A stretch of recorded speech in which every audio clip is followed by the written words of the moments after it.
Good morning, everyone. Good afternoon, wherever you are in the world. Hope you are feeling aligned and well in the flow on this beautiful full moon day. I think it's a pink moon in the springtime. And this is really an amazing time to be alive on this pink moon, on this full moon. Just feeling that full moon energy. I don't know about you guys, but I've been following the moon cycles for a good 15 years now, going to full moon drum circles and really tuning into that energetic pull of the moon, honoring that the tide is connected to the moon. The ocean, is connected to the moon. We're connected to the water of the ocean. And the rise and fall of our breath is like the rise and fall of the tide. And so we really get to reflect in these times our connection and our reflection to the earth, and acknowledging that our bodies are made of 70% water and our planet is covered in 70% water. And so this is really just another reflection. This is a discourse to go deeper, a deeper discourse. And if you knew me, you would know that I love to dive deep into the physics, but also the metaphysics, the quantum physics, and then the physics that is beyond or beneath the veil of perspective, perception, the veil of the illusion.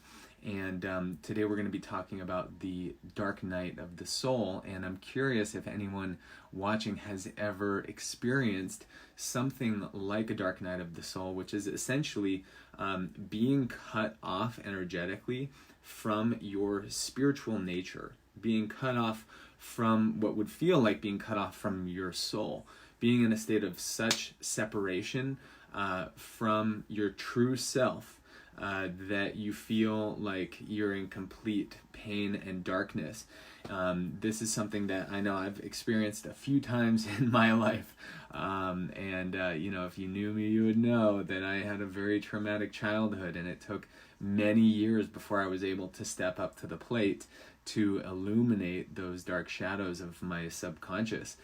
And I was looking into the dark night of the soul and kind of researching where it came from, and it turns out that it's a very shamanic lineage. Now, the first person that ever spoke about it was a man named Saint John of the Cross, and he wrote a poem about the dark night of the soul. But many shamans also refer to this and experience this as you go into a shamanic journey with ayahuasca or any other types of plant medicines, or even a vision quest where you're going into nature and not eating or drinking for 3 days. A lot of times those dark subconscious stories will become revealed. And I know that even in my fasting experience, like doing water fasts or liquid fasts, that's another time when those old programs, those deeper stories of pain and suffering are oftentimes revealed to us and unveiled, because many times we suppress what's really going on the inside with eating and sedating and numbing and getting our fix from outside circumstances, when in all reality there is so much energy and so much transformation that is waiting to happen in our life on a cellular level and on a cellular level. And so this black night of the soul, dark night of the soul, is really, in essence, a moment where you hit rock bottom, where you cannot go on business as usual anymore, and you have to do something differently. It's like you are in such pain. It feels like depression, and depression could be a result of a black night of the soul, but it's not necessarily the same thing. Dark night of the soul. I keep saying black night of the soul. And so it's important to acknowledge a few things, and I was kind of doing some research on what are some of the omens or things that would be happening if you're experiencing a dark night of the soul. So you feel a deep sense of sadness, you feel an acute sense of unworthiness, constant state of being condemned or suffering or feeling empty. feeling pain or powerlessness, or a feeling of hopelessness. And we don't really have control in those moments. We have a decreased capacity to use our willpower, and so it feels much more challenging to overcome obstacles during a dark night of the soul. And a lot of times we lack interest in and have a hard time finding joy in life. Now, this can come from a number of different things. It could come from the loss of a loved one, a breakup of a relationship.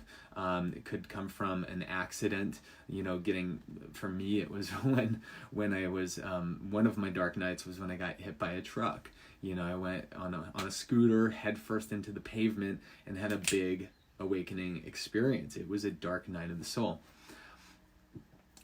Let's see. So Tanvir says, one of the biggest moon we saw tonight from India. Nice. Yes. Well, in fact, I think, Tanvir, that the moon is the closest that it will be this entire year today. So yeah, enjoy that, reflect on that.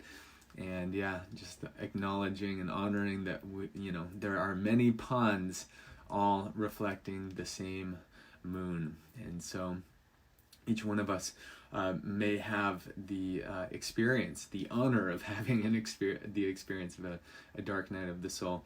And for me, growing up, having been a victim of childhood sexual abuse, throughout much of my adult life, I was in a deep state of depression and sadness. And there was many years where I was numbing it out with drugs and alcohol, and I was basically running away from the pain. And so it wasn't until I got hit by a truck that it kind of woke me up, and I really did hit rock bottom. I literally stopped. I could not move. I could not go anywhere. I could no longer run from the pain I was in. And it was at that point that I opened up the book, The Power of Now. Many of you know that I'm super passionate about that book because it had such a revealing and transformative experience in my life. And so it was at that moment that I started to see those deeper programs, those deeper beliefs that were deep rooted inside of my subconscious mind and also encoded into my neurophysiological architecture. So as much as I started to become aware that whoa, I have these negative thoughts. How am I going to get rid of those? How am I going to transform those? I started running and pursuing transformation by going to spiritual gatherings and starting to, explore different types of spirituality. And so as someone that grew up in a Christian family, I wanted to expand my horizons into different practices. So I started to go to the Baha'i faith temple, and I started to go to the Hare Krishna temple, and I started to go and meditate with the Zen Buddhists and the Korean Buddhists, and go to the Center for Healing Light and the Unity Center in Hawaii, and shamanic rituals and plant medicine, and leaning away from harnessing plant medicine for a party, but rather utilizing it as a sacred technology to activate my capacity to tap into the realm beyond this three-dimensional reality that we call, real. Because when we start to shift our perspective, we start to expand into understanding that there are different ways to perceive reality. And so I started to go down this path of becoming a seeker, and I was actively seeking. But it wasn't until I had a total mental breakdown. I was in Thailand, and I was drinking with friends, and I had this relapse moment where I just went into this total dark, crazy depression. I went into my room, I locked myself in there, and I was just screaming into a pillow, and I was just holding on still to so much pain. I was doing all the things to heal myself. I was trying everything that I could get my hands on to heal, but I still hadn't healed it. And I was like, what is going on? I was I decided I'm gonna quit. I'm gonna go sober, right? So I went sober for an entire 6 months, and during that time I was actively pursuing healing, and I was still experiencing a lot of depression. And then it wasn't until I had a psychedelic experience 6 months later where I was just like with my girlfriend at the time, and I was crying, and I was just like, I still have so much pain from this childhood abuse. Like, I've done all the past life regression, all of the, child meditation healing, all of that stuff, and yet still I'm experiencing so much pain, and I feel like it's still the secret. And it was, and I said, I can't even tell my parents about this. I can't, I haven't told the world that like this happened to me as a kid. And so it was like, and she looked at me and she's like, you should tell your mom. You should tell your family. You should tell the world. And I was just like, no way, blah, blah, blah. And I just said the story. I said the same story that I said when I was a kid. And suddenly it became so clear to me, holy shift. My entire life, the thing that I was never able to do from the time I was a kid, the one thing that I couldn't do was tell anyone about this abuse that I had gone through as a kid. It was a secret. I had put it down. I had pushed it down so deeply, and it just became, it just blocked me. It blocked my throat chakra. I couldn't speak my truth. I had a hard time talking. It was like all this energy that was just stuck in my body. And when you have that energy stuck inside of your body and you don't move that energy out, the inner is a reflection of the outer, and everything is going to get stuck. There's going to be little things, and until you tune your energy body, we are going to be living out of alignment. And so that was a big aha moment for me. So in that moment, I realized, okay, that's it. I'm going to tell my parents. I'm going to, and it was around the time of the Me Too movement, I'm going to tell the world. And I shared my story. And as I started to share, it started to have less charge over my life. It had less of a charge emotionally inside of my body. Like, for instance, right now, I can tell the story and I'm feeling into my body and I'm not really feeling a lot of resistance or anxiety. Whereas if I would have told the story 3 years ago or 4 years ago when I actually told my family for the first time, I was like, there was lots of energy that was stuck. And so for me, the healing quest and the illumination that came from my dark night was to actually speak my truth, to actually share the story that I always felt that I could not tell. And that was huge. This was like the biggest transformative experience in my entire life, because suddenly that story no longer had control over my reality anymore. Because so often in our lives, there are experiences that we have that brand us emotionally, that stamp us on a physiological and on a genetic level. It imprints us to feel a certain way, and we go on throughout our life feeling that way, and we don't know how to change. And we, if we just keep exercising and practicing, and we keep conditioning our body into that emotional state, it becomes who we are. And we don't, maybe it happened because of something that happened when you were a kid, but now it's just we're showing up into the world with that same mindset, with that same heart set, with that same emotional state. And so the homework here and the call to action and the technology that I invite you to explore and play with is, rather than running away from the darkness and running away from the pain, stopping in your tracks, feeling all of the feels, right? Feeling all of the emotions that you're feeling, and rather than running towards the light of the future, turn around and go straight into the darkness. And go from the black night of the soul and go into the black night of the soul as the Black Knight, Knight, with your sword, with the sword of light, with the sword of the light of your consciousness, the light of your awareness, and go full force into those dark areas of your life, those areas of your life where you felt like, you got taken advantage of, where you didn't show up in the way that you wish you would have, when you said something that offended someone and you ruined that relationship forever. The invitation is to explore those areas of your past that have had a big impact, a negative impact in your life, and go back into that experience and review. What could you have done differently, and how would that have affected you or empowered you in a bigger way? Now, this can be hard to do on your own, especially if you've been locked in to your perspective your entire life. We get these blinders on. Sometimes it takes a psychedelic experience. Sometimes it takes working with a mentor or someone who can help you reframe that experience and see that experience from a new level of awareness. That's really what it takes. We have to be able to see our life experience through new eyes. And until you decide that that is something that you want, then you're just going to keep reliving and having the same experience over and over again. You know, Einstein said that we cannot create something new from the same perspective that created the problem, right? We have to change our awareness. We have to change our perspective. We have to change our frequency or change our vibration.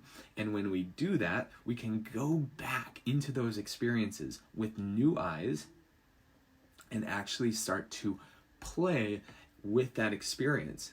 Now, in quantum physics, they say that the quantum field is pliable, it's malleable, it's transmutative. You can actually transmute the field with your consciousness. And one of the principles of quantum consciousness is that consciousness is non-linear. So you can actually go back in time and you can go into that experience. Consciousness is also non-local. So you can go back into that experience and actually re-experience that experience through a new perspective, through a new perception. And when you do that, you are causing a ripple, like a butterfly effect, in the timeline that you are on. Now, in the beginning, this might seem like, I don't know, like maybe, and I trust me, when I started playing with this technology, I was like, I took it, you know, like one step at a time. I tried it out and it was like, okay, cool. I went back into my past, but it still doesn't change blah, blah, blah, right? And that blah, blah, blah is the story, the old story that I was still holding on to. We have to do this over and over again, time and time again. You take it one step at a time, because truth, our inner truth, comes one step at a time. We step into the present moment.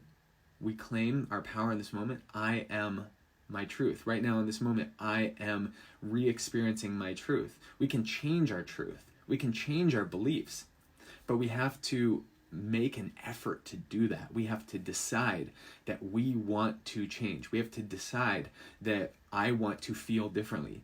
If you have went throughout your entire life feeling in a state of fear or discomfort or self-doubt or limitation or feeling uninspired, then there's an invitation for you to say, okay, what could I do differently? What do I actually want to feel more of? And start there.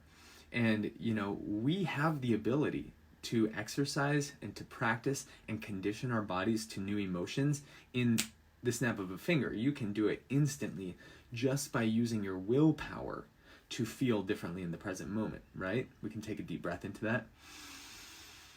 Feel joy. Feel a new level of awareness. Feel like a new idea, like a new curiosity that, I wonder what blind spots I'm missing out on. I wonder how I could open up my perspective a little bit to start to become aware of new possibilities, of new opportunities. And as we start to ask ourselves those questions, Tony Robbins says our quality of life is determined by the questions that we ask ourselves. So how can we change the quality of our questions in a similar way when we ask Google? When we go to Google and we search something, the quality of your search phrase is going to determine the quality of the links that you discover. And changing the way that you are reflecting or searching, using a one word differently, could give you an entirely new set of results that could literally open up an entirely new timeline for your future. You could click a link. I've done that so many times, gone down wormholes of research and suddenly discovered something that sent me on an entirely new timeline and revealed to me so much new information. And we're looking at the word information. There's a formation within, an inner formation. So we go back in time, we re-experience that, we do some healing work, we do that inner child work. This is the idea of a past life regression. Well, I mean, a lot of people in the spiritual community talk about past life regressions, and they actually go into other timeline, other lifelines. But I like to refer to a past life regression as a past life being 10 years ago, or 5 years ago, or even last week.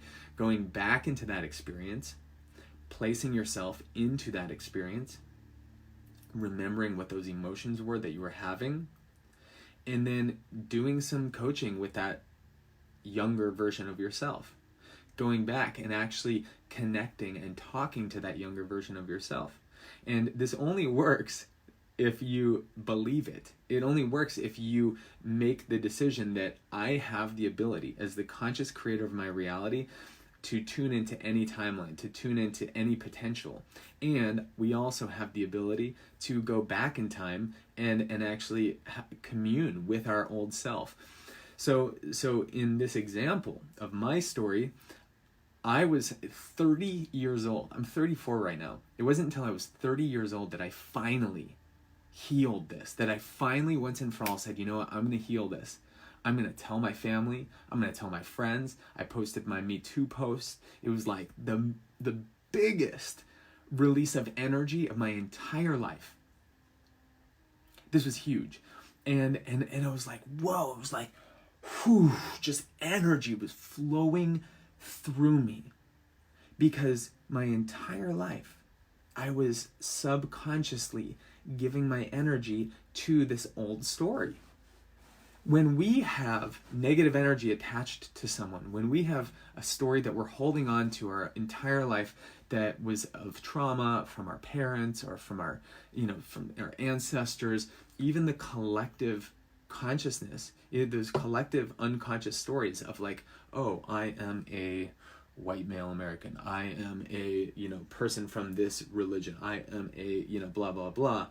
We put ourselves into a box and we cut ourselves off from our true limitless nature. We cut ourselves off from those infinite timelines of possibility. And so reflecting, just taking that idea of like, if you have energy attached, if you have negative energy attached to a person or to a time or to an experience in your life, that's like a tab on your computer screen. You have all those tabs open. You have so many tabs. And it's like your consciousness is being spread thin. You are fractalizing your consciousness into areas that you're not even aware of. Because it's like, if you have too many apps open in your smartphone, it drains your battery, right? And so if we have stories from our past that we haven't dealt with and they're still subconsciously draining our energy, then we are going to slowly descend into the dark night of the soul until finally something happens. You get hit by a truck, someone dies, you lose the love of your life, you lose your job, you hit rock bottom, and then that's the moment where you finally say, okay, something has got to change. But friends, I'm telling you, you don't need to wait to get hit by a truck. It's not the most effective approach. In fact, you could make a decision right now in this moment that from this moment forward, I am going to begin walking the path of mastering my subconscious. I'm going to walk the path of illuminating my darkness. And we do not want to damn our darkness in the sense of, we don't want to say, oh, I have a shadow and it's bad, because it's not bad. It's not bad. It's not a thing of good or bad. That's of the ego. The ego is the judgment that says, oh, this is good and this is bad. Conscious mind says, it just is. The yin and the yang. Acknowledging that there is light and that there is dark. That there is a light side of me and there is a dark side of me. And loving both of it. Loving all of it. And becoming aware that I am not it. It is part of me, but I am the consciousness that observes that part of me. And from that level of awareness, then being able to make much more effective decisions with how you want to embody your present moment state of energy and awareness, your vitality. Remembering that in this present moment, we are activating the epigenetic phenomenon that says that our genes are being expressed right now through our thoughts and through our emotions, and that we can tune our bodies to any level of energy that we so desire, as long as we're conscious of it. Because if we're unconscious of it, then we're still neurologically and even in our DNA is attached energetically to those past experiences, and we're unaware that we have the ability to rise above that. And that is the process of ascension, rising above the old narrative, tapping into a higher dimension. And when we talk about dimensions, it's not like a different world. I mean, yeah, sure, that probably exists, but in a very practical sense, there are infinite different ways that you could be experiencing this present moment. And so on a collective level right now, the collective consciousness is experiencing a black night of the soul, a dark night of the soul. We are experiencing a dark night of the soul right now on a collective level. Separation, right? We are experiencing a lot of separation. We're experiencing separation from energy. We are not feeling empowered by the global narrative. There is a large separation between, this side and that side. There's a lot of people saying, oh, it's this way, and other people saying it's that way. And so there's this great separation that's happening in the collective consciousness, the collective psyche, which we all make a part of. We are all part of that collective consciousness.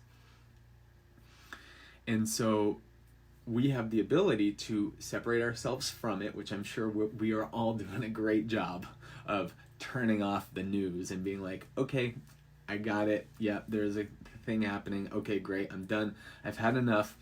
Let me know when I'm going to get my, money in the bank. Let me know when I'm going to get my job back. Let me know when I can go back out to the beach. And until then, we're separating ourselves emotionally from that experience. And then asking ourselves, what do we want to create as a collective consciousness in this new chapter? What do we want to experience more of? Because clearly a lot of the shadow aspects of society are being revealed right now. For instance, our relentless desire for growth and for more, right? For more. The clothing industry, the fashion industry is one of the biggest producers of waste on the planet. This is this whole culture of oh, I got to go get new, right? And so much clothes get wasted. And, all the dye that is producing the colors, it's we are in a point, we're in a phase right now where we get to reflect on how do we want to see humanity shift in this time of a global dark night of the soul. And this is a very auspicious experience, the fact that we are all forced to be at home. This has never happened before. This is completely new. And when we enter back into the world, we are not going to be on the same system. We're not going to be on the same timeline. And we as individuals, yes, we have access to Amazon. We can order whatever we want and from wherever we want. But are we going to continue to participate in that global narrative? Can you shift to local buying behaviors? Can we shift to sourcing our products and really building a community of local commerce with people in our communities and rely on each other and support each other in innovating in a local way? So as to not prolong the dark night of the soul that's carrying our planet, Mama Gaia, Mother Earth, pulling out all those resources, driving hours every day to commute to work. People are commuting. They're, a lot of energy is being consumed by being, by running the system as it has been. This is a dark night of the soul. This is a moment where humanity has, gotten sick, in a sense. The system is sick. The system is not sustaining itself. It's not regenerative. And so we get to explore, how do we want to regenerate in this moment? And so reflecting on this model of having the dark night of the soul, coming to this place where it's like, okay, we've hit rock bottom. Now what? Now we get to pick ourselves up. Now we get to reflect and revise and reassess, how do we want to move forward? And we individually are a reflection of the collective, and so we get to design our own life to be an example for the collective. In a similar way that me and my friends all desire to have this like eco-village where we're like a microcosm, an example of what's possible, right? We want to build this perfect little oasis where, we have our permaculture garden and we have this and we have that. Like, how can we as individuals begin to assess how we want to rise up out of this collective dark night of the soul? And so I invite you to explore that for yourself. And again, rather than running away from the darkness and running away from the pain and running away from the old story, running away from the problem towards the light, rather than just running towards the light, let's stop for a moment. Let's really take an assessment of our life and our behaviors, our addictions, our buying habits. Are we, buying products that are sustainably sourced? Because that you can source stuff sustainably. You can, get products that are much more in alignment with a sustainable lifestyle. Like, you can buy your honey from a local honey dealer. You can buy your vegetables locally. There are, if there's not a delivery service for local farm-to-table companies, farms to homes, then create a company that does that. Like, that's a great idea. If they're like, look at your life, look at the way that you can create a sustainable life for your community and say, like, I want to be able to source everything that I get from the island, if you're living on an island, or from your local community, and start to create a map. If that map doesn't exist, create it. You don't need to be a coder. You could actually just go on Google and create a custom Google map and start to map resources, pick up the phone, start to build this network. Maybe you're doing networking events and building your local economy, and people pay a subscription to join your community because, hey, we all want to be a part of this new local, revolution. Natalie says, yeah, to eco-permaculture villages. Yeah, you know what I'm talking about. So this is an invitation to take time to reflect and take into account where are we as a collective consciousness. We were talking about the energy vampires, and we were talking about having too many tabs open in your subconscious mind, those old stories, those negative beliefs, those people who you have undealt with business, abusers who you haven't spoken to, or like things that have impacted you in a negative way, and connecting with them and doing the work to unveil that, to heal that. And this is the process of atonement. Atonement is, in the Christian faith, is where you ask for forgiveness, you make things right. But atonement also means at one-ment. If you look at the word at one-ment, so it's becoming one. It's healing the old problem. It's ho'oponopono, which is a Hawaiian forgiveness practice, sacred practice. And so these spiritual and religious lineages have provided us with this technology, this atonement technology, to heal, because they know